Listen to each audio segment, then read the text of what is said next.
Twitter एक micro blogging platform है और इसकी शुरुआत साल 2006 के जुलाई में हुई थी। इसको डेवलप करने में जैक डॉर्सी का साथ उनके दोस्त नोआ ग्लास ने दिया था। इसके बाद जैक डॉर्सी ने साल 2015 से 2021 तक ट्विटर की कमान संभाली। आइए जानते हैं कि जैक डॉर्सी है कौन और उन्होंने ट्विटर की शुरुआत कैसे की। ट्विटर के साथ उनका सफ़र कैसा रहा। इससे पहले हम आपको बता दें कि जैक डॉर्सी जब ट्विटर के सीईओ थे तो उन्होंने भारत का दौरा किया। तब उनकी मुलाकात प्रधानमंत्री नरेंद्र मोदी से हुई थी। पीएम मोदी से मुलाकात के बाद डॉर्सी ने मीटिंग की एक तस्वीर शेयर की थी और लिखा था कि हमारे साथ समय गुजारने के लिए धन्यवाद प्रधानमंत्री नरेंद्र मोदी। आपके साथ वैश्विक संवाद के महत्व के बारे में चर्चा करके मैं प्रसन्न हूँ। ट्विटर के लिए आपके सुझाव का धन्यवाद। यह ट्वीट 13 नवंबर 2018 को शेयर किया गया था। ट्विटर और भारत के बीच जो ये विवाद है, भारत सरकार के बीच जो विवाद है, उसकी शुरुआत 2021 से होती है। हालिया चर्चा की वजह भी 2021 ही है।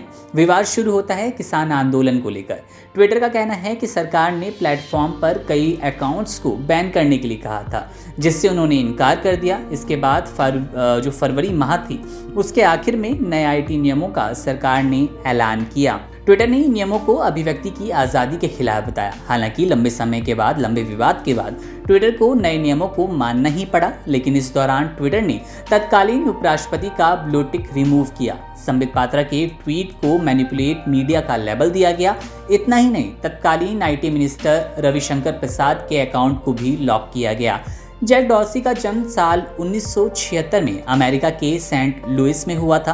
पढ़ाई के बाद उन्होंने प्रोग्रामर के तौर पर काम करना शुरू किया। बताते चले कि फरवरी 2006 में जैक डॉर्सी ने ट्विटर का आइडिया अपने दोस्त नोआ ग्लास से शेयर किया था। इसके बाद दोनों ने इस पर काम करना शुरू किया। हालांकि बाद में नोआ ग्लास को ट्विटर से निकाल दिया गया था। फरवरी 2006 में जैक डॉर्सी और नोआ ग्लास ने मिलकर ट्विटर पर काम करना शुरू किया।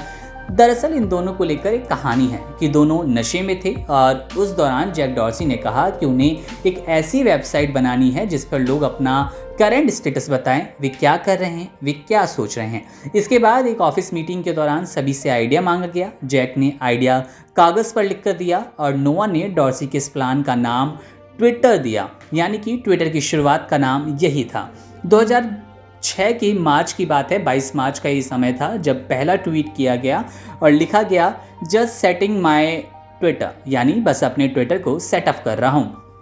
जैक डॉर्सी ने बीते साल ट्विटर के सीईओ पद को छोड़ दिया था और फिर उन्होंने ब्लू स्काई नाम का ऐप iOS प्लेटफॉर्म पर लॉन्च किया। यह ठीक ट्विटर का ही रीब्रांडेड वर्जन लगता है और डॉर्सी ने इसमें डिसेंट्रलाइज्ड कॉन्सेप्ट का इस्तेमाल किया। जैक डॉर्सी अपने फैसलों को लेकर चर्चा में रह चुके हैं। डॉर्सी के कार्यकाल में ट्विटर ने कई सख्त फैसले लिए, जहां ट्विटर उन चुनिंदा कंपनियों में से एक है जिसने राजनीतिक विज्ञापनों पर रोक लगाने का फैसला लिया। इतना ही नहीं, ट्विटर द्वारा पूर्व अमेरिकी राष्ट्रपति के ट्विटर अकाउंट को बैन कर दिया गया था। हालांकि एलन मस्क द्वारा ट्विटर की कमान संभालने के बाद डोनाल्ड जे ट्रंप का अकाउंट सक्रिय यानी कि एक्टिव कर दिया गया है। डॉर्सी ने 29 नवंबर 2021 को ट्विटर सीईओ पद से इस्तीफा दिया था और उसके बाद स्पेस एक्स कंपनी के मालिक और दुनिया के सबसे अमीर व्यक्तियों में से एक एलन मस्क ने इस प्लेटफॉर्म की कमान संभाली। एलन मस्क ने आते ही कई बड़े बदलाव किए। शुरुआती महीनों में कई कर्मचारियों को अपनी नौकरी गंवानी पड़ी। इसके साथ ही पेड ब्लू टिक बैच की भी शुरुआत मस्क ने की।